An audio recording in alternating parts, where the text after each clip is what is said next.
Hello hi welcome back to our channel. നമ്മൾ ഇന്നൊരു bun Musca റെസിപ്പിയാണ് ഇടുന്നത് കേട്ടോ. ഇത് പക്കാ ബൺ മസ്ക റെസിപ്പി ഒന്നും അല്ല, ചെറിയ ചെറിയ വ്യത്യാസങ്ങളും കാര്യങ്ങളൊക്കെ ഉണ്ട്. പിന്നെ ബണ്ണൊക്കെ ഉണ്ടാക്കി വന്നപ്പോൾ ചെറിയ റസ്ക് പോലെയൊക്കെ ആയിട്ടുണ്ട്. അതൊന്നും നിങ്ങൾ മൈൻഡ് ചെയ്യേണ്ട. എന്തായാലും നമുക്ക് മാവ് എടുക്കാം. എന്നിട്ട് ഒരു ഗ്ലാസ് പാലെടുക്കാം. അതിലേക്ക് ഈസ്റ്റ് ചേർത്ത് കൊടുക്കുക. ഈസ്റ്റ് ഭയങ്കര ഇമ്പോർട്ടൻ്റ് ആണെന്നാണ് അമ്മ പറഞ്ഞത്. എന്നിട്ട് ഈ പാലിലേക്ക് ഈസ്റ്റും പഞ്ചസാരയും ഒക്കെ ചേർത്തിട്ട് കുറച്ചധികം നേരം നമുക്ക് അതൊന്ന് വെയിറ്റ് ചെയ്യാൻ വെക്കണം. എന്ന് വെച്ചാൽ ആ സമയം ഈസ്റ്റൊക്കെ ഒന്ന് റെഡിയാവും. എന്നിട്ട് നമ്മൾ എടുത്ത മൈദാ മാവിലേക്ക് ഈ ഈസ്റ്റ് ചേർത്ത് പാൽ ചേർത്ത് അതിലേക്ക് ഒരു മുട്ട കൂടെ ചേർത്തിട്ട് നന്നായിട്ട് മിക്സ് ചെയ്തെടുക്കാം.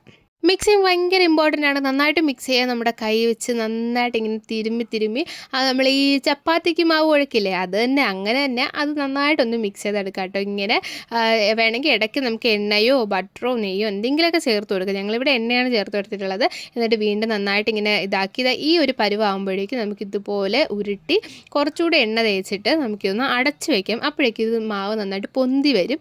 ആ സമയം നമുക്ക് മിൽക്ക് മെയ്ഡ് ഉണ്ടാക്കാം. അതിന് വേണ്ടി പാലിൽ കുറച്ച് കോൺഫ്ലവർ ചേർത്തിട്ട് പഞ്ചസാര വേണമെങ്കിൽ ചേർക്കാം. എന്നിട്ട് നമുക്ക് അത് നന്നായിട്ട് കുറുക്കിയെടുക്കണം കേട്ടോ. നല്ല പോലെ കുറുക്കിയെടുക്കണം. എന്നിട്ട് പാൽ പൗഡർ കൂടെ ചേർക്കണേ, നമ്മുടെ പാൽപ്പൊടിയില്ലേ അത് തന്നെ. എന്നിട്ട് നന്നായിട്ട് ഇങ്ങനെ ഉടച്ചെടുക്കണം. എന്നിട്ട് വേണം സ്റ്റൗവിൽ വയ്ക്കാൻ, ഇല്ലെങ്കിൽ അത് പെട്ടെന്ന് കട്ട പിടിക്കും. അതുകൊണ്ട് ആദ്യം ഈ പൊടിയൊക്കെ നന്നായിട്ട് ഉടയട്ടെ. എന്നിട്ട് അത് സ്റ്റൗവിൽ വെച്ചിട്ട് നന്നായിട്ട് കുറുക്കിയെടുക്കുക. ആ സമയത്തേക്കും നമ്മുടെ ബൺ ഇവിടെ റെഡി ആയിട്ടുണ്ട്. ബണ്ണല്ല, ബണ്ണിൻ്റെ മാവ് ഇവിടെ റെഡി ആയിട്ടുണ്ട്. നന്നായിട്ട് പൊന്തി വന്നിട്ടുണ്ട് കേട്ടോ. അപ്പോഴേക്കും നമ്മുടെ മിൽക്ക് മെയ്ഡും ഇവിടെ റെഡി ആയിട്ടുണ്ട്. അതിനെ നമുക്ക് അങ്ങോട്ട് മാറ്റിക്കാം. ഇതേപോലെ ആയിരിക്കണം മിൽക്ക് മെയ്ഡ് ഉണ്ടായിരിക്കാനായിട്ട്. കണ്ടില്ല അതെങ്ങനെ കുറുകി നല്ല ഇതായിട്ടിരിക്കുന്നതെന്ന്. ഇത് നമുക്ക് മാറ്റി വയ്ക്കാം. എന്നിട്ട് നമ്മൾ ആ ബണ്ണ് ഇവിടെ പൊന്തി വന്നേക്കുന്ന ഈ ഒരു ബണ്ണെടുത്തിട്ട് ബണ്ണിൻ്റെ മാവ് എടുത്തിട്ട് നന്നായിട്ട് ഇടിച്ച് കുഴച്ച് റെഡിയാക്കി എടുക്കുക. പാത്രത്തിലോ ഇല്ലെങ്കിൽ നിങ്ങൾക്ക് സ്ലാബൊക്കെ നല്ല വൃത്തിയുണ്ടെങ്കിൽ അവിടെയോ ഇതുപോലെ മാവ് കൂടെ ഇട്ടിട്ട് അതിൻ്റെ പുറത്തൂടെ നമ്മൾ ഈ കുഴച്ച് വെച്ച മാവിനെ ഇതുപോലെ നല്ല രീതിക്ക് പരുവപ്പെടുത്തി എടുക്കുക. എങ്കിലേ നമുക്ക് ബണ്ണ് ഒരു അത്യാവശ്യം നല്ലതായിട്ടെങ്കിലും വരുള്ളൂ. അപ്പോൾ അതേ കണക്കിന് നമ്മൾ ഈ മാവൊക്കെ ഇട്ട് നന്നായിട്ട് ഒന്ന് പരത്തി ഇതാക്കി എടുക്കുകയാണ്. എന്നിട്ട് വീണ്ടും ഈ ഉരുട്ടുന്ന വേറൊന്നുമല്ല, ജസ്റ്റ് ഒന്ന് റോൾ ആക്കിയിട്ട് നമുക്കിങ്ങനെ കട്ട് ചെയ്തെടുക്കാനാണ്. എത്ര ബണ്ണ് വേണം എന്ന് അറിയാൻ വേണ്ടിയിട്ട് ജസ്റ്റ് ഒന്ന് കട്ട് ചെയ്തെടുക്കാനാണ് ഇതുപോലെ ഒന്ന് റോളാക്കി എടുക്കുന്നത് കേട്ടോ. എന്നിട്ട് റോളാക്കി എടുത്തിട്ട് നന്നായിട്ട് ഇങ്ങനെ പരത്തണം മീൻസ് ഇങ്ങനെ നല്ലതായിട്ട് ഉരുട്ടിയൊക്കെ എടുക്കണം. അതിന് നല്ലൊരു ഇത് കിട്ടാൻ വേണ്ടിയിട്ടാണ് ഞാൻ പറയുന്നത്. നിങ്ങൾക്ക് എത്രത്തോളം മനസ്സിലാവുന്നുണ്ടെന്ന് അറിയില്ല, പക്ഷെ മനസ്സിലാവുന്നിടത്തോളം നിങ്ങൾ ഈ വീഡിയോ കൃത്യം കണ്ടു കഴിഞ്ഞാൽ നമുക്ക് കറക്റ്റായിട്ട് കിട്ടും കേട്ടോ. പിന്നെ ഇത് കറക്റ്റ് പ്രൊസീജിയറാണോ എന്ന് വെച്ചാൽ ഇത് ചെയ്തപ്പോഴും നമുക്ക് ബണ്ണ് അത്ര പെർഫെക്റ്റായിട്ട് വന്നിട്ടുണ്ടായിരുന്നില്ല. അങ്ങനെ കട്ട് ചെയ്തെടുത്ത് ആ മാവ് ഇതുപോലെ ഒന്ന് പിറകിലോട്ട് ഇതാക്കി വേണം നമ്മൾ ബണ്ണിന് വേണ്ടി റെഡിയാക്കി എടുക്കാനായിട്ട്. പക്ഷേ നമ്മളിങ്ങനെ ചെയ്തിട്ട് പോലും ബണ്ണിങ്ങനെ മേളിലിങ്ങനെ ചെറുതായിട്ടൊരു കീറിലൊക്കെ വന്നിട്ടുണ്ടായിരുന്നു. എന്തെന്നറിയില്ല. എന്തായാലും നിങ്ങൾ നോക്കൂ നമ്മൾ ചെയ്തിട്ടുള്ള രീതി എങ്ങനെയാണെന്ന്. അപ്പോൾ ഇതുപോലെ നന്നായിട്ട് ഇത് ചെയ്തെടുക്കുക. ഞങ്ങൾ യൂട്യൂബ് നോക്കിയിട്ടാണ് ഉണ്ടാക്കിയിട്ടുണ്ടായിരുന്നത്. എന്നിട്ട് ഞങ്ങൾക്ക് ചെറിയൊരു പണി കിട്ടി എന്നുള്ളതാണ്. എവിടെയാണ് മിസ്റ്റേക്ക് വന്നതെന്ന് ഒരു പിടുത്തവും ഇല്ല. എന്നിട്ടൊരു പാത്രം എടുത്തു, ആവശ്യമുള്ള കുറച്ച് എണ്ണ തേച്ചിട്ട് ഈ ബണ്ണിനെ നമ്മൾ കുഴച്ച് ആ ഒരു കട്ട് ചെയ്തെടുത്ത മാവിനെ വെച്ചു. അതിൻ്റെ മണ്ടയിൽ കൂടെ നമ്മളൊരു തുണി വിരിച്ചിട്ടുണ്ടായിരുന്നു. കാരണം അതൊന്നുകൂടെ പൊന്തും ആ ഒരു മാവ്, അതിന് വേണ്ടിയിട്ടാണ്. അതിൻ്റെ ഉള്ളിൽ നമുക്ക് ഇറാനി ചായ റെഡിയാക്കാം. അപ്പോഴേക്കും നമ്മുടെ മാവ് കുറച്ചുകൂടെ ഒന്ന് പൊന്തിയിട്ടുണ്ട്. അതിലേക്ക് നമ്മൾ കുറച്ച് പാലൊന്ന് പുറമേ തേച്ച് കൊടുക്കുകയാണ്. എന്തിനാണെന്ന് ചോദിച്ചാൽ എനിക്കറിയില്ല, അമ്മ അങ്ങനെയൊക്കെ ചെയ്യുന്നുണ്ടായിരുന്നു. പിന്നെ നമുക്കത് സ്റ്റൗവിലേക്ക് വെക്കാം.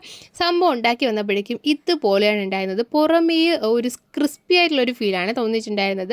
പക്ഷേ ഉള്ളിൽ നല്ല സോഫ്റ്റ് ഉണ്ടായിരുന്നു, പുറമെ കുറച്ച് ക്രിസ്പി ആയിരുന്നു. പിന്നെ നമ്മൾ മസ്ക റെഡിയാക്കി എടുക്കാൻ വേണേൽ ക്രീം, അതിന് വേണ്ടി നേരത്തെ മിൽക്ക് മെയ്ഡും പിന്നെ അമ്മ വേറെ എന്തൊക്കെയോ മറ്റേ ബട്ടറൊക്കെ ചേർത്തിട്ട്, മിൽക്ക് മെയ്ഡും ബട്ടറും മാത്രം കേട്ടോ, പഞ്ചസാര ചേർത്തിട്ടില്ല നമ്മളധികം. എന്നിട്ട് നന്നായിട്ട് ഇങ്ങനെ അടിച്ചെടുക്കണം ആ ഒരു ക്രീം നല്ല ഇതായിട്ട് വരാനായിട്ട്.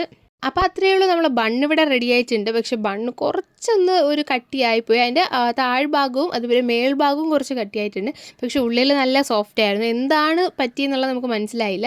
പിന്നെ നമ്മുടെ ഇറാനി ചായയാണ് കേട്ടോ. ആദ്യം നമ്മൾ ടീ ചേർക്കുന്നു, എന്നിട്ട് കുറുക്കിയെടുത്ത പാലാണ്. പക്ഷേ പാൽ അധികം കുറുകി പോയതുകൊണ്ടാണെന്ന് പറഞ്ഞാൽ കട്ടകളായിട്ടൊക്കെ മാറിയിട്ടുണ്ടായിരുന്നു. സംഭവം അടിപൊളിയായിരുന്നു, കുടിച്ചപ്പോൾ നല്ല ടേസ്റ്റ് ഉണ്ടായിരുന്നു. പക്ഷേ എന്തൊക്കെയോ ചെറിയ ചെറിയ മിസ്റ്റേക്കുകൾ വന്നിട്ടുണ്ട് എന്നുള്ളതാണ് സത്യാവസ്ഥ. പക്ഷേ അടിപൊളി ടേസ്റ്റ് തന്നെയായിരുന്നു കേട്ടോ.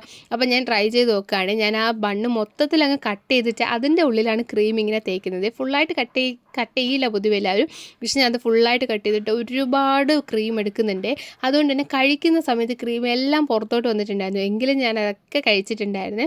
സത്യം പറഞ്ഞാൽ എനിക്ക് ചായയിൽ മുക്കി കഴിക്കുന്നതിനേക്കാളും അല്ലാതെ കഴിക്കാനായിരുന്നു കുറച്ചുകൂടെ ഇഷ്ടപ്പെട്ടിട്ടുണ്ടായിരുന്നത്.